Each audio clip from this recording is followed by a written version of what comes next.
Oh my god! Oh my god! Oh my god! Oh my god! Oh my god! Oh my god! Oh my god! Oh my god! Oh my god! Oh my god! Oh my god! Oh my days! Oh my days! Oh my god! Oh my gosh! Oh my.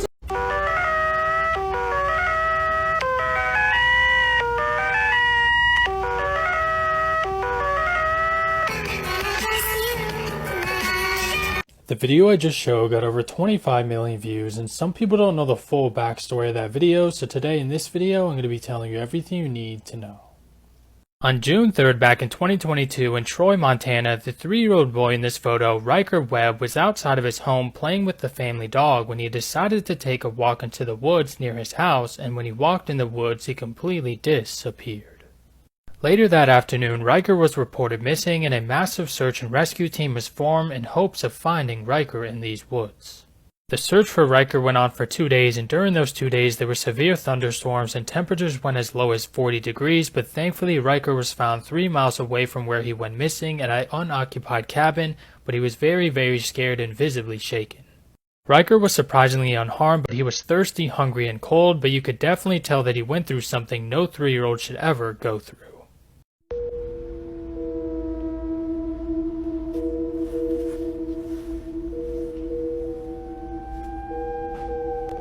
Hi, it's Kelly. I haven't been down here in a really long time, like a month or two. After what happened, I couldn't come down here. So, but my family's come down here a lot, and so has my brother, and they say they've seen nothing, and my brother, I made him look through every single room and everywhere, and there's nothing here, and I need to finish this video, so I'm doing it. So, this is a turning point, and I'm going to turn on.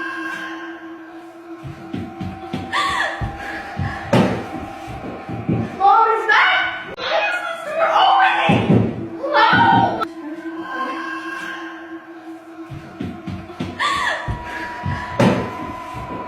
Mom is back! Why is this door opening? Hello?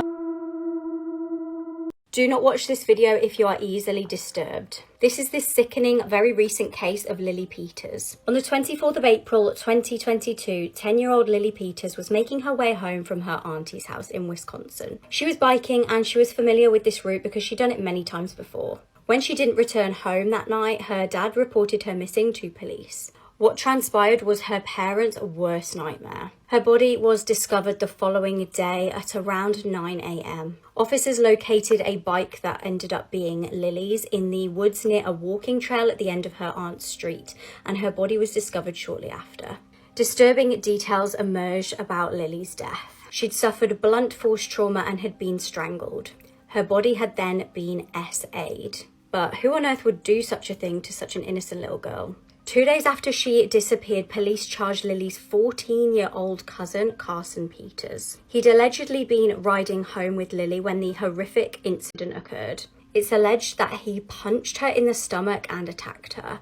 Now, the case is still ongoing, but he has admitted to the attack. Interestingly, his father is Adam Berger, who is pictured here. He spent 3 years in prison for being a convicted paedophile. Now, Carson's bail is set to $1 million, and if convicted, he could spend life in prison. Oh my God! Christ! What? You found it? Oh. Literally him. Holy crap! He's a child welfare specialist. He works for the Oklahoma Department of Human Services.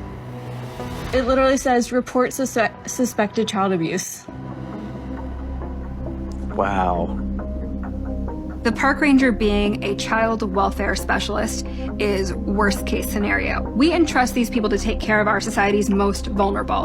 And instead, he's taking advantage of them and he's exploiting them. Hello? Hi, Major Flowers. In the context of Oklahoma, what does a child welfare specialist do?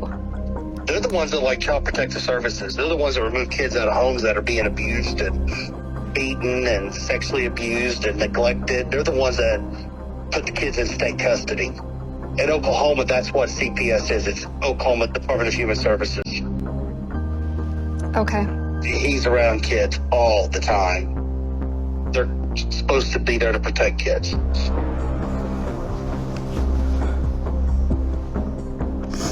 It's like the worst job he could have. Yeah. I will not breathe easily until he's in custody.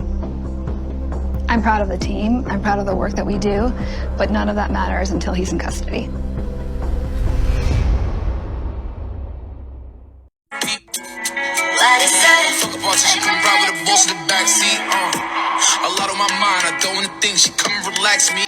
So this is John Tay Collier and Eric Dodds, a TikTok couple who amassed over 800,000 followers before they were arrested for murder charges. So before their arrest, John Tay and Eric made dancing videos, relationship videos, and their account was taking off pretty quickly here on TikTok.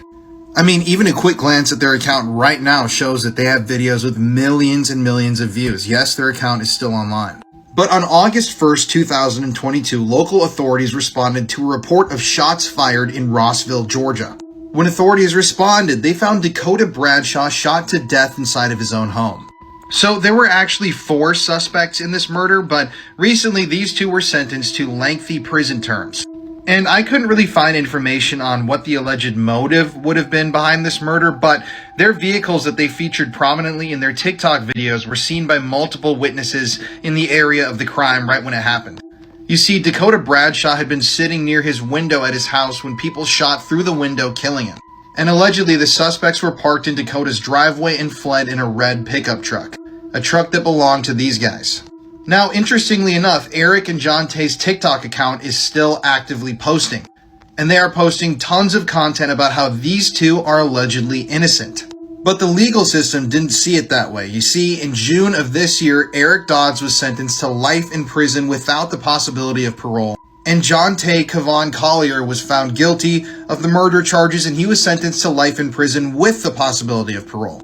Now, I'm eager to find out more details behind this case, like why this happened, who exactly pulled the trigger. There's a lot of mystery surrounding this story, but I'll keep you guys updated if I find anything else out. This disturbing image may not look real, but it very much is. This is a picture of Rhoda Derry, and I'm going to tell you her sad and tragic story. Rhoda Derry was born on October 10, 1834 in Adams County, Illinois. She lived a pretty normal life in a well-to-do farming family. Like any other teenage girl, when she was 16, she fell in love and began a romantic relationship with a boy who happened to live on the farm next door. The boy's parents weren't fond of their relationship, and it really went south when they found out their plans to marry a couple years later. They believed that Rhoda may be involved in witchcraft, a tale that dated back to her grandmother, Mary Derry of Pennsylvania. The story surrounding her grandmother frightened Rhoda, and matters were only made worse when the boy's mother came to her and told her to stay away, and if not, she would curse her. This is when things went south for Rhoda. She had a severe mental breakdown and eventually grew to believe that an evil spirit called Old Scratch was haunting her. She was hospitalized, but was deemed incurable, so she was returned back home to her parents. Her parents tried to care for her, but it became too much, so she was sent to Adams County Almshouse when she was 25 years old on September 3, 1860. The almshouse was known for treating patients inhumanely, and for 4 decades Rhoda was subjected to horrific conditions. A report from the General Assembly in 1881 indicated that Rhoda spent most of her time naked inside of a wooden box filled with straw. Her excrement filled the box, and mice built nests around her. Rhoda sat in the box in a crouched position with her knees up to her chin. Because she sat in this position for so long, she eventually lost movement in her legs. She was constantly moving as well, so she had bruises all over her body. She even punched her face and knocked out her teeth, as well as gouged out her eyes. To make matters even worse, Rhoda could not speak. In 1904, she was sent to Bartonville Asylum. She was bathed daily and slept in a bed for the first time in decades.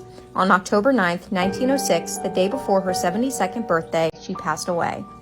Rest in peace, Rhoda Derry. Another true crime story of how they were caught. In Lubbock, Texas, a man noticed a suitcase while working at the landfill. He decided to open it up and saw a body in the fetal position. She appeared to be badly bruised and beaten, and she had a tattoo of the name Summer on her ankle. Police would determine the cause of death was asphyxiation, and they found through fingerprint records her name was Summer Lee Baldwin. The suitcase did not contain fingerprints, but police were able to find a tag and contact the manufacturing company, who said that this suitcase was only sold in Walmart stores. The UPC on the bag tracked to a specific Walmart store, which showed a man at about 3 a.m. on the day of the crime purchasing the bag along with some latex gloves. A credit card was used in the purchase, which came back to a man named Rocindo Rodriguez.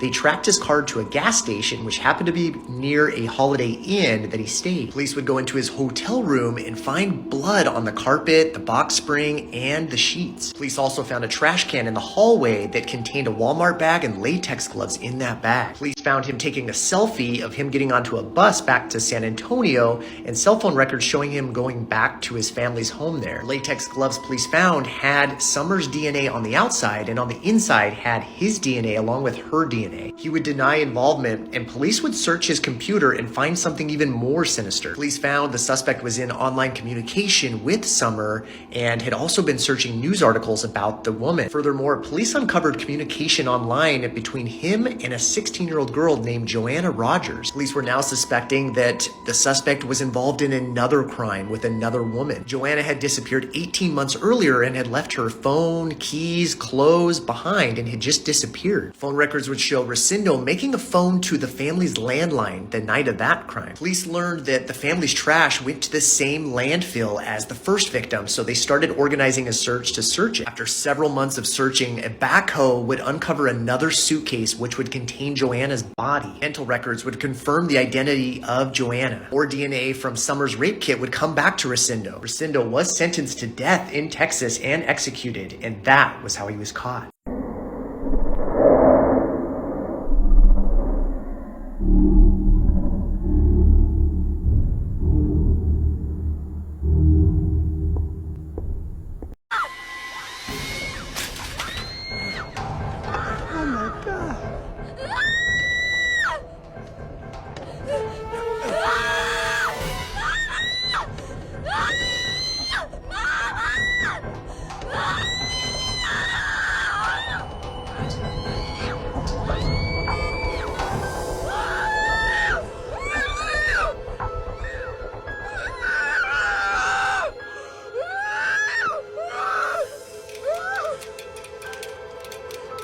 I want to report a...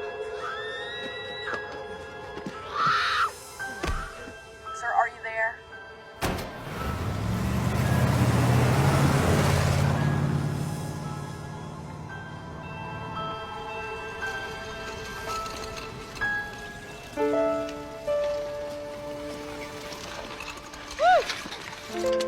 Where's Sissy? I know, Mama. Well, what do you mean you don't know, baby? Amber went to the loading dock, Mama. Oh, go on and get her, because we're waiting on her for dinner. I'll get her.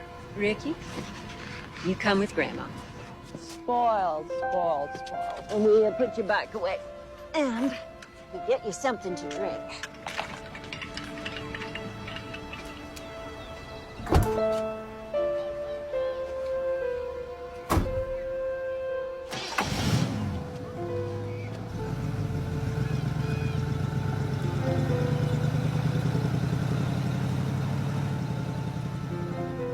Called this in, sir? Yes. Okay, now is that your residence over there? Yes. This is her bike. The little girl that he took. This is her bike. It just fell here. Mr. Redden, sir, I need you to stay calm. Okay, tell me exactly what you saw. Well, I was in my backyard.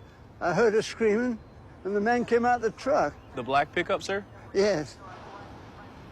Could you see the license plate or anything else about the truck that stood out to you? No, my eyes are very poor. I know it was black, and it was a truck. And the man was white, and he was wearing a hat, a cowboy hat. That's all I could see. She was screaming and fighting, and he just ran up and grabbed her off the bike and just grabbed her and threw her in the truck. Okay. Thank you, sir. Excuse me. My name is Jimmy Whitson. We're looking for my granddaughter. She was on her bike.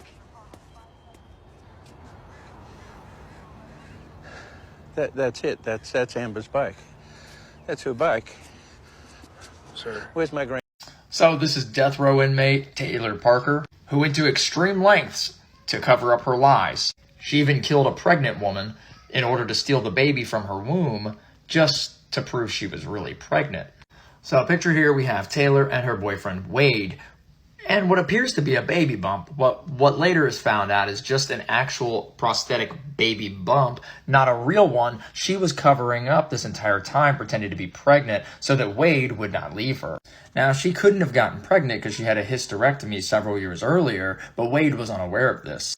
Well, that's where Reagan comes into play, because Reagan actually was pregnant around the same time that Taylor said she was pregnant. And she knew Reagan because she had been a photographer at Reagan's wedding. Now, Taylor's perpetrating this lie the entire time. So even holding a gender reveal party and going to ultrasound, sending fake images to her boyfriend. He never gets to go into the doctor's office. She keeps telling him, oh, sorry, it's COVID. You're not allowed to go back there. So he begins to grow a little suspicious of the whole thing, especially after when the day she was supposed to be induced, his house catches on fire and a bomb threat at the hospital they were supposed to be induced at occurs.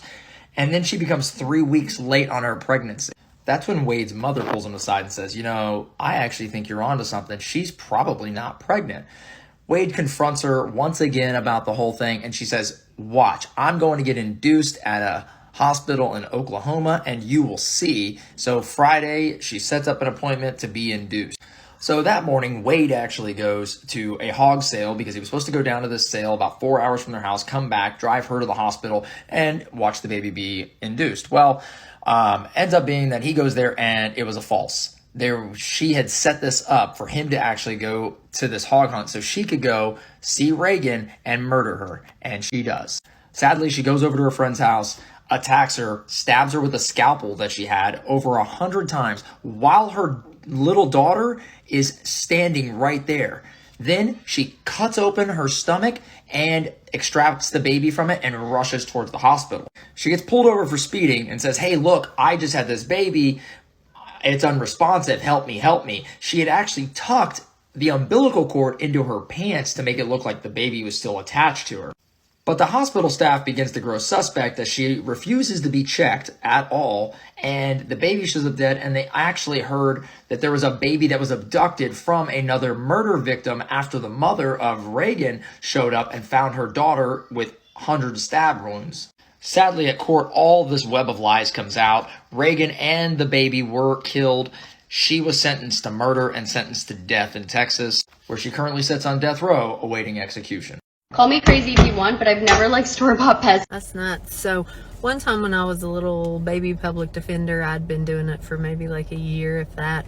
I was in a long court day, and I was sitting there waiting for some of my cases to get called, and all of a sudden this guy just burst into the courtroom, and he had full firefighter gear on, and he was yelling, 518, 518, shout out.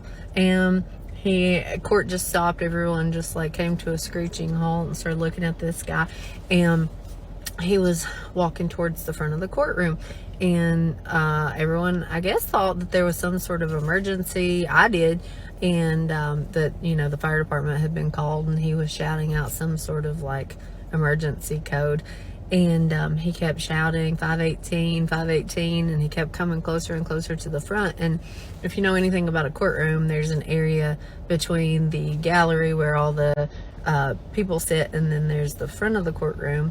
There's what's called the bar, where the lawyers sit. And so I was up with all the lawyers. Well, this guy was like all the way up to the bar by then, and court security, they were just kind of standing there looking around like, what the hell's going on? And this firefighter man gets all the way up to the front, and almost like right up beside where I was sitting, and he points at me right in my face, and he says, Carrie, back then I had a different last name, he said, Carrie, you're fired. And I was like, what the hell? Who is this guy? I've never seen this guy before in my life. I have no idea what's happening. So all of a sudden, I guess the court security realized that he wasn't a fireman, and so they kind of like grabbed his arms and dragged him back to the holding cell where they keep the inmates. And so we took a break from court. Everyone was really confused. I was rattled. Not only was I new, but I just found out I was pregnant. So I was like, what? I have no idea who this man is. So fast forward a few minutes. I guess the court security like talked to the guy. They found out that he apparently was the much younger boyfriend of a woman that I was representing, and they thought that she had violated her probation. I got the judge to let her back out, but she had to go back into the holding cell to be processed. Well, this guy, her boyfriend, thought that I guess I had somehow gotten her put back in jail. He didn't really understand what was going on. So he decided to go down to his car in the parking lot of the courthouse, put on his full volunteer firefighter gear, which I guess he was no longer with the fire department because he, you know, his cheese had slid right off his cracker at some point. But he kept the gear, put it all on, came back to the courthouse, walked right past security. I had nobody thought to ask like why there was no fire truck or anything like that. Walked right past security, ran up 3 flights of steps, ran into the courtroom, ran all the way up to the bar, all the way past the bar, and fired me on behalf of his girlfriend, all without anyone thinking that there was anything wrong. If he would have had a gun, I probably would have been dead. It's on video somewhere. And to this day, everyone still really thinks that it's hilarious to say 518 to me. And apparently 518 is not a fireman's code. It was the court date that the judge gave the woman for her next court date. And I guess he heard that and it just like stuck in there, and that's what he was yelling out. So anywho, if you want to see video, I'll post it, but the pesto thing's crazy.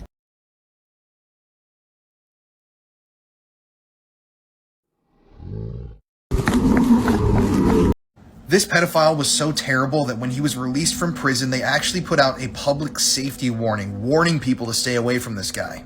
This is James Alfred Cooper, who Canadian officials nicknamed the worst pedophile in Canadian history. So back in 1903, James was convicted of the brutal essays and torture of 6 children in Canada. And apparently he had used a number of torture devices to keep these kids from talking. He had used a cat o' nine tails, a cow whip, a cattle prod, belts, and sticks. I mean, 6 victims, they all went through so much, and this guy was responsible for all of it. James's background is shrouded in mystery. Nobody knows too much about what he went through as a kid, but he was convicted of assault when he was 22 years old back in 1958, and years later, his criminal career started out with burglary. So at first, when he would break into houses, he would just steal things for the thrill of it. He would take family photos, he would take fridge magnets, items from the kitchen. But that evolved into him wanting to wake up the people that he was robbing. He would stand over these people's beds, wake them up violently in the middle of the night, and then escape out of a window or through the door that he broke in through. But that evolved into a desire to SA people inside of their own homes. At one point, he SA'd a minor in their own home at knife point after waking them up in the middle of the night. He also did the same thing to a single mother while holding her at knife point. I mean, this guy was terrible, and it would only get worse. At one point, though, he married a woman named Patricia, who already had 3 kids. He would eventually have another child with her, and this is when the abuse of children began. And this is when the abuse really started. He would use these horrific tools to actually torture and abuse the children that were living under his own roof. And he did these mind games with the kids. He even made them eat things like their own excrement out of their pants while everybody in the house watched. I mean, this guy was sick and twisted. I mean, there's so much to the story that is so graphic and disturbing that I cannot talk about it here on TikTok. If you want to look it up, there's a great article online that explains this whole case, and it's just really hard to get through. But he would even do things like buy tubs of ice cream, rub it on his body, and make his children lick it off of him. He even at one point invited a neighborhood girl over with one of his own children, and he essayed both of them. Keep in mind, this whole time he was also physically abusing the children, beating them, he was verbally abusing them. He was just the worst person. I can't even get that across how bad of a guy this dude was. Eventually, though, in 1987, he finally was arrested and charged with doing all of these horrible things. Eventually, DNA would link him to some of the break-ins that he had committed as well, and the assaults that he had committed during those break-ins. And at the time, he was given a 30-year sentence. Now, that doesn't sound like very much, but in Canada, that was the longest sentence ever given in Canadian history for crimes like this. But unfortunately, with Canada's laws, this meant that he didn't have to serve that much time for what he had done to his own children, to all of these kids for so many years, to all the random people he had victimized during the break-ins. And in 2012, he was allowed to walk free from prison after only serving 21 years. He was paroled out. And that's what led the Toronto Police Department, like I said at the beginning, to release a public safety warning, warning people that this guy was out of prison, he was walking amongst them, and that they didn't know what he was going to do next. So at the end of the day, if his sentences would have been imposed consecutively instead of concurrently, he would have been in prison for 180 years, meaning he would have died in prison. But since they don't do that in Canada, he only ended up serving those 21 years. Now, there is a little silver lining. Shortly after his release, he was re-arrested for breaking the terms of his parole. And at the time, he was on chemical castration drugs. He was actually urging his doctor to give him less of them.